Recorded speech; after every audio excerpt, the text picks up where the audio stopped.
ऐसा असर करेगी, मेरी बद्दुआ रंग लाएगी। अगर मुझे मालूम होता कि ऐसा हो जाएगा तो मैं तुम्हें कभी बद्दुआ नहीं देता। इस आदमी ने पूछा, मेरे भाई क्या तुमने मुझे बद्दुआ दी थी?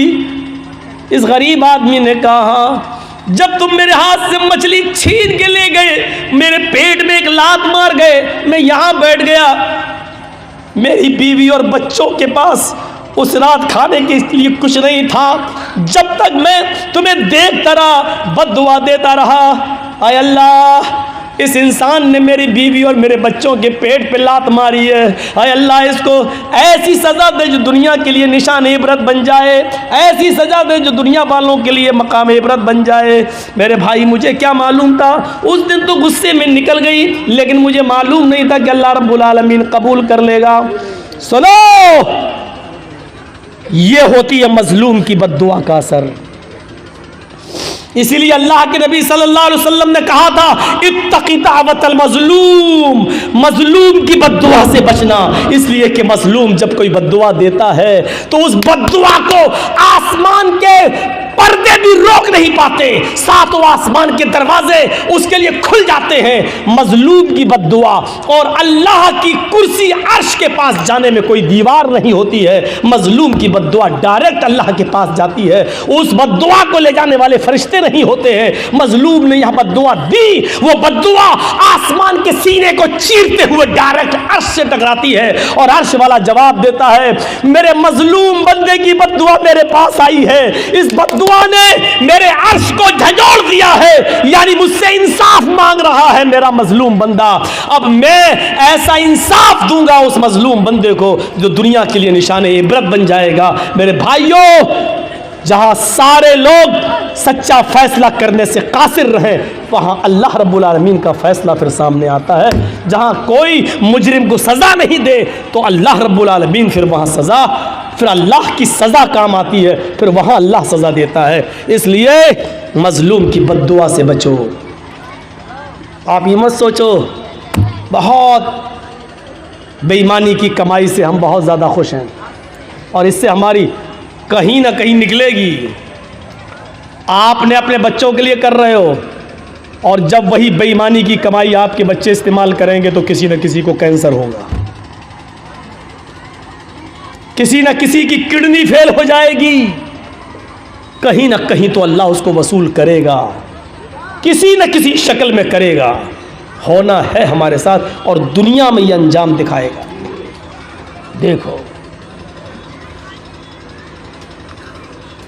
या अय्युहल्लज़ीना आमनुत्तक़ुल्लाह हक़्क़ तुक़ातिह, ऐ ईमान वालो अल्लाह से डर जाओ जैसा कि उससे डरने का हक़ है।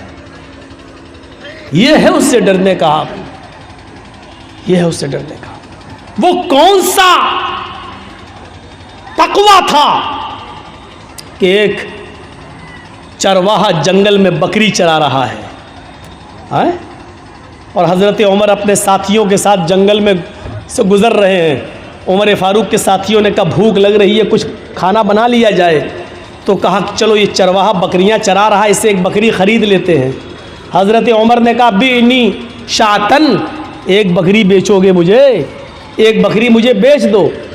चरवाहे ने कहा बकरी मेरी नहीं है, मेरे मालिक की है, हम तो ग़ुलाम हैं, हम तो उसका हुक्म मानते हुए बकरी चराने आए हैं जंगल में। उसको मालूम नहीं कि मेरे सामने जो हस्ती खड़ी है ये 22 लाख मुरब्बा मील पर हुकूमत करने वाली हस्ती है, ये उमर है, उसको मालूम नहीं है चरवाहे। हज़रत उमर ने उसका इम्तहान लिया, कहा अरे मालिक की है तो क्या हुआ, मालिक से कह देना जंगल में भेड़िया आया एक बकरी खा गया, और क्या कर लेगा वो तेरा, कुछ नहीं करेगा। और हम खाल उतार के तुझे दे देंगे, उसमें खून लगा लेना, कह देना देख लो ये खाल छोड़ गया। उस चरवाहे ने कहा खामोश। हजरत उमर से आप थोड़ी ऊंची आवाज में यूपी में बोल के देख लो,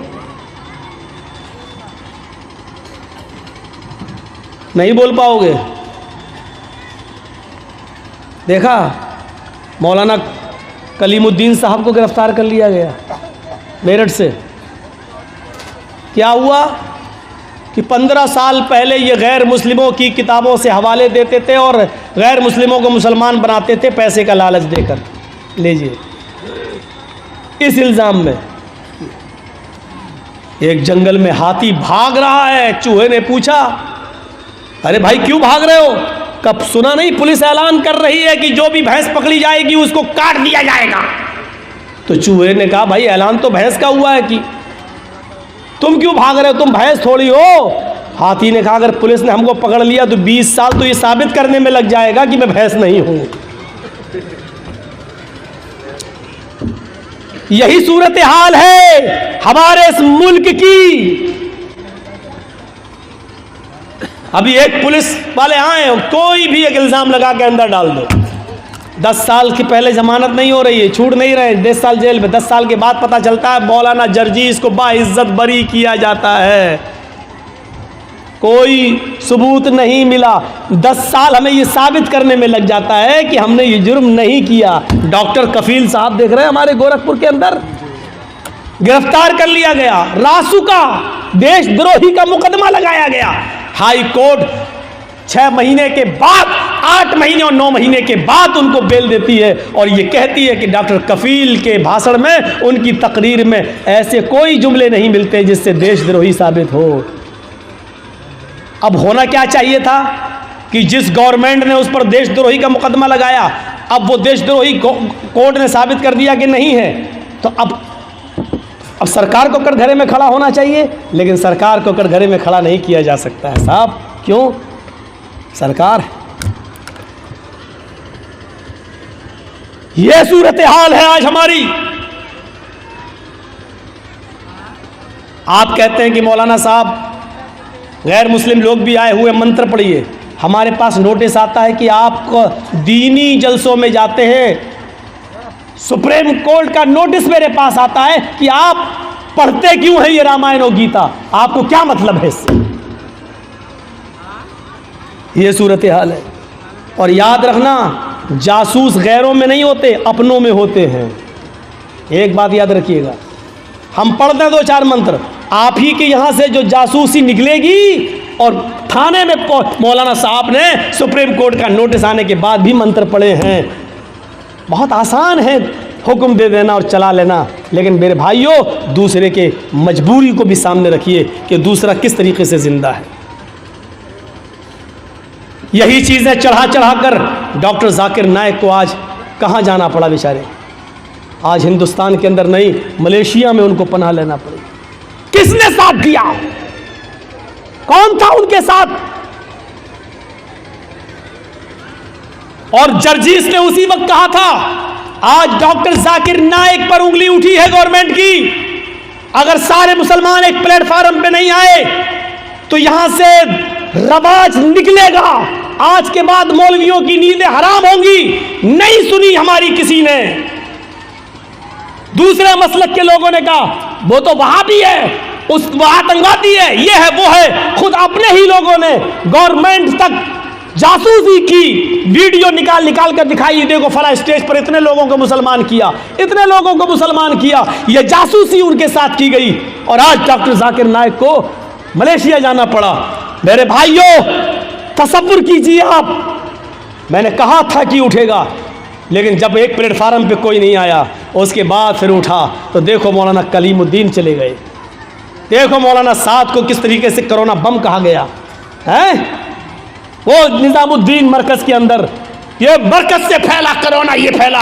हमने पेशीन गोई की थी, हालांकि इल्म गैब अल्लाह के अलावा कोई नहीं जानता, लेकिन आसार बता रहे थे कि डॉक्टर जाकिर नाइक की खामोशी पर, उनकी बात पर खामोशी, ये दूसरे मौलवियों के लिए दरवाज़ा खोल रही है। और खुला, क्या चाहते हो कि मेरे लिए भी दरवाजे खुल जाएं?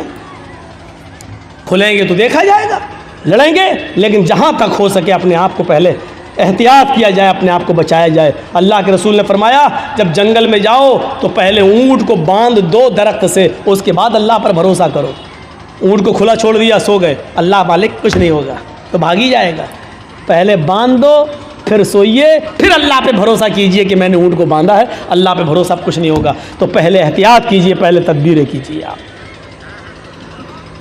वो चरवाहा था जंगल का, और क्या कह रहा उमर से, 22 लाख मुरब्बा मील पर हुकूमत करने वाली शख्सियत से, खामोश, मुझे बता रहे हो, अपने मालिक से कह देना, मैं तुझे तो जानता नहीं हूं कि तू कौन है, लेकिन इतना सुन, मैं मोहम्मद रसूलुल्लाह का उम्मती हूँ। हजरत उमर कान लगाकर उसकी बात को सुन रहे हैं। मैं मोहम्मद रसूलुल्लाह का मानने वाला हूँ। तुमने मुझे जो मशवरा दिया, मेरा मालिक बहुत नेक है। अगर एक बकरी मैं तुम्हें बेच भी दूँ और उसकी कीमत ले भी लूँ तो मेरा मालिक मुझे कुछ नहीं कहेगा। मैं कह दूं कि बकरी भेड़िया खा गया तो मेरा मालिक मेरा यकीन भी कर लेगा। लेकिन दुनिया में तो मैं अपने मालिक से झूठ बोल जाऊंगा, लेकिन कयामत के दिन मैं उस मालिक को क्या जवाब दूंगा जो मेरे मालिक का भी मालिक है। जा यहां से। गौर कीजिए, इस तकवे की रोशनी में हम कैसे लग रहे हैं। लाल बथानी के लोगों, ईमानदारी के साथ बताना, इस चरवाहे के तकवे की रोशनी में हम कैसे लग रहे हैं। हम अपने गरीबान में बटन खोल कर जरा झांके तो हम कितने % मुसलमान नजर आ रहे हैं। इस वाक़े की रोशनी में जरा अपने ज़मीर को झंझोड़ कर देखें कि हम कहाँ खड़े हैं। हम अपने आप को मुसलमान कहलाने के लायक हैं भी या नहीं है। जरा गौर करके देखें, हम अपने ज़मीर से जरा पूछें, अपने ज़मीर से जरा सवाल करें, अपने दिल से जरा पूछें। मैं ये नहीं कह रहा हूँ हम मौलवी भी गुनाहगार हैं, हम लोग भी गुनाहगार हैं। मौलवी भी इंसान होता है, फरिश्ता नहीं होता है। गलती आपकी नजरिए की है। आपने मौलवियों को फरिश्तों की नज़र से देखना शुरू कर दिया है। आपने मौलवी को फरिश्ते की नज़र से देखना शुरू कर दिया है। नहीं नहीं, मौलवी फरिश्ता नहीं होता है। वो भी गलती कर सकता है, वो भी खता कर सकता है, उससे भी गलती और खता होती है। इंसान है हम। जब अल्लाह के नबी कह रहे हैं कि मैंने मारने के लिए मिसवाक उठाई लेकिन मुझे डर लग गया, मैं यहाँ कांप गया, क्या मोहम्मद सल्लल्लाहु अलैहि वसल्लम उस लड़की को, उस खादिमा को जो मारने जा रहे हो, कहीं ऐसा तो नहीं उसकी गलती से ज़्यादा तुम्हारी सज़ा हो जाए दी हुई। अगर उसकी गलती कम पड़ गई और आपकी ये छड़ी, आपकी ये मिसवाक से उसको तकलीफ उससे ज़्यादा लग गई तो हो गई। तो क़यामत के दिन आप अपने रब को क्या जवाब देंगे? क़यामत के दिन क्या मुंह दिखाएंगे? हज़रत उमर फारूक अपने गुलाम का कान मरोड़ देते हैं। और बात कितनी, आवाज़ दी गुलाम को, गुलाम ने आवाज़ दी, गुलाम ने अमीरुल मोमिनीन, अमीरुल मोमिनीन, अमीरुल मोमिनीन। हज़रत उमर उस वक्त पेशाब कर रहे थे। उनको गुस्सा आया, कमीना अमीरुल मोमिनीन, अमीरुल चिल्लाता चला जा रहा है। वो जल्दी से निकले और उधर आए और अपने गुलाम, इधर क्या आवाज़ दे रहा, पकड़ा, कान मरोड़ दिया कस के, ऐसे हट, चल उधर बैठ। उस गुलाम ने सिर्फ इतना कहा, अमीरुल मोमिनीन, मैं आपका खादिम हूँ, आपका ग़ुलाम हूँ, आपने मेरा कान जो मरोड़ा है, मुझे ऐसा लगता है कि मैंने कोई गलती नहीं की है, लेकिन अगर आपको लगता है कि आपने जायज़ सही वजह से, सही रीज़न की वजह से आपने मेरा कान मरोड़ा है तो ठीक है, लेकिन एक बार गौर कर लेना कि आपने मेरा कान सही मरोड़ा या गलत, और कुछ नहीं, इतना कहा। हज़रत उमर ने कहा, जब तुझे मालूम था कि मैं इस्तिंजा कर रहा हूँ, पेशाब कर रहा हूँ, तो तू अमीरुल मोमिनीन, अमीरुल मोमिनीन क्यों चिल्ला रहा था? उसने कहा, अमीरुल मोमिनीन, उस ज़ात की कसम जिसके कब्ज़े में मेरी जान है, अगर मुझे मालूम होता कि आप फला जगह बैठ कर इस्तिंजा कर रहे हैं, पेशाब कर रहे हैं, तो मैं आपको नहीं बोलता। मैं इतना पागल नहीं हूँ कि देख लूँ कि कोई आदमी पेशाब कर रहा और उसके बावजूद भी चिल्लाता रहूँ। मुझे मालूम है कि बगैर इस्तिंजा किए हुए कोई आ ही नहीं सकता है, तो मैं क्यों चिल्लाता? मुझे नहीं मालूम था। हज़रत उमर ने कहा, तुम ठीक कह रहे हो, इधर आओ। जितनी ज़ोर से मैंने तुम्हारा कान मरोड़ा है, तुम भी मेरे कान को उतनी तेज़, उतनी सख्ती के साथ तुम भी मरोड़ लो। उसने कहा, अमीरुल मोमिनीन, आपको अपनी गलती का एहसास हो गया, हमने आपको माफ़ कर दिया। हज़रत उमर कहते हैं, नहीं, अब तो मैं इस कान को मरोड़ कर अपना बदला लेना होगा। उसने कहा, मैंने माफ़ कर दिया। कहा, नहीं, तुम मुझे इसलिए माफ़ कर रहे हो क्योंकि मैं तुम्हारा मालिक हूँ, मैं तुम्हारा आका हूँ, तुम मेरे ग़ुलाम हो, इसलिए मेरे डर से तुम माफ़ कर रहे हो। उसने कहा, मैं अल्लाह के लिए आपको माफ़ कर रहा हूँ। कहा, नहीं नहीं, मैं इंतकाम दूंगा, तुम अपना बदला ले लो। जब हज़रत उमर ने ज़िद की तो उसने कान मरोड़ दिया। हज़रत उमर को मालूम था कि मैंने इसका कान कितनी तेज़ मरोड़ा। कहा, और तेज़, और तेज़। नहीं, अभी भी तुम रियायत कर रहे हो, और तेज़। जब हज़रत उमर को लगा कि हाँ, इतना तेज़ मैंने इसका कान ऐंठा होगा, तो हज़रत उमर फारूक कान को ऐंठवाते जा रहे हैं और कहते जा रहे हैं, आए उमर देख ले तेरी औकात क्या है, आए उमर देख ले तेरी औकात क्या है, तेरी हैसियत क्या है। एक मामूली गुलाम तेरा कान मरोड़ रहा है और तू अपने आप को अमीरुल मोमिनीन समझ रहा है, अपने आप को हाकिम समझ रहा है, अपने आप को अमीरुल मोमिनीन तसव्वुर कर रहा है। इस तरीके से जुमले कह कहकर अपने तकब्बुर को ख़त्म करते थे कि तकब्बुर हमारे अंदर ना आ जाए। एक मामूली गुलाम तुम्हारा कान पकड़ के ऐंठ रहा है और तुम अपने आप को अमीरुल मोमिनीन समझ रहे हो। ये इस्लाम की तालीम का तालीमात के असरात थे जो सहाबा किराम की ज़िंदगी पर मुरतब हुए। मेरे भाइयों, एक हल्का सा कान मरोड़ दिया तो उसका भी बदला दे रहे हैं। हमने कितने लोगों पर जुल्म किए हैं, कभी उनकी अमानतों को वापस करने की कोशिश की है, कभी आपने माफ़ी मांगने की कोशिश की है। याद रखना, मौलाना जर्जीस 15-16 साल के बाद इस लाल बथानी में आए हैं। 16 साल के बाद हम जो आए हैं आपकी इस बस्ती में, 15 साल के बाद, 15 साल के बाद, 15 साल पहले जिन्होंने मेरा प्रोग्राम सुना था और 15 साल के बाद आज जो प्रोग्राम सुन रहे हैं मेरा, ये 15 साल की जर्जीस की ज़िंदगी चीख चीख कर ये कह रही है कि आए जर्जीस, तू अपनी ज़िंदगी के 15 साल कम कर चुका है। अल्लाह ने तेरी ज़िंदगी में जितने दिन लिखे थे, अब उन दिनों में तू 15 साल कम कर चुका है।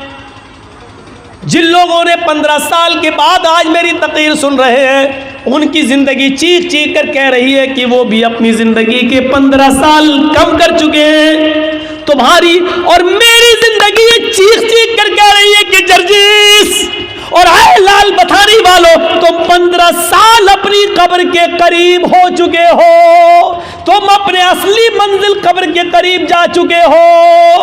अब तुम्हारे और कब्र के दरमियान ज्यादा फासला नहीं, उस दूरी में 15 साल की कमी हो चुकी है।